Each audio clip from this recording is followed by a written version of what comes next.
Assalamualaikum warahmatullahi wabarakatuh. Sampurasun, patepang deui sareng Abdi Akbar Jembar Hermana dina acara Warta Sunda. Salami 3 menit kapayun, Abdi bade ngadugikeun warta. Warta nu dipikapindangkeun nyaeta Mangratus Imah di Cingeuseup Kacaahan. Mangratus Imah di Leuleweuk Cingeuseup Arcamani Kota Bandung. Kacaahan Balukar Walungan Cirongeng Limpas. Ti poe Salasa sore kamari tepi ka poe Rebo isuk-isuk eta caah masih ngeueum sawatara imah warga.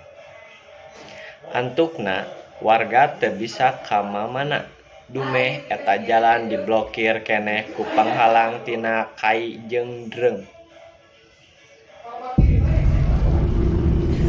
Tepi ka poe Rebo isuk-isuk caah masih ngeueum sawatara imah warga. Sanajan kitu, caah mimiti ngorotan tepi ka 30 cm. Satutas petugas dinas Bina Marga Kota Bandung nyedot eta cai caah make mesin kompa.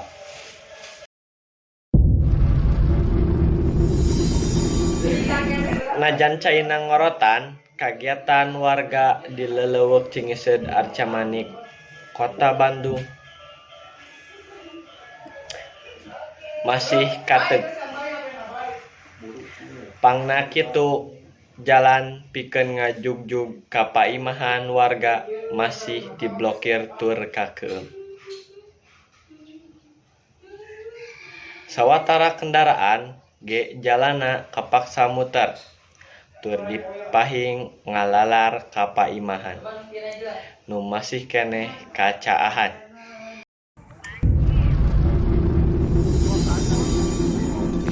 Sawatara warga nu imahna geus teu kakeueum mimitina maresihan imah katut harta bandana. Warga Cingeuseup Arcamani Kota Bandung mihareup pamarentah sagancangna ngayakeun normalisasi walungan Cirongeng. Nu kiwari geus deet.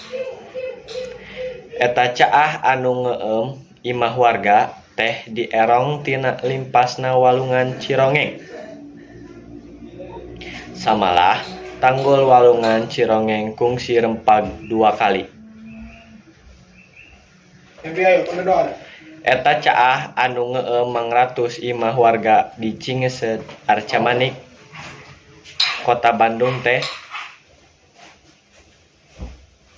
mimitina narajang ti poe malem Rebo Balukar walungan Cirongeng limpas satutas hujan gede nu narakajang ka eta Leuleweuk. Sakitu bae warta anu tiasa ku abdi dipikahatur. Hapunten bilih aya kalapatan perkataan anu kamana.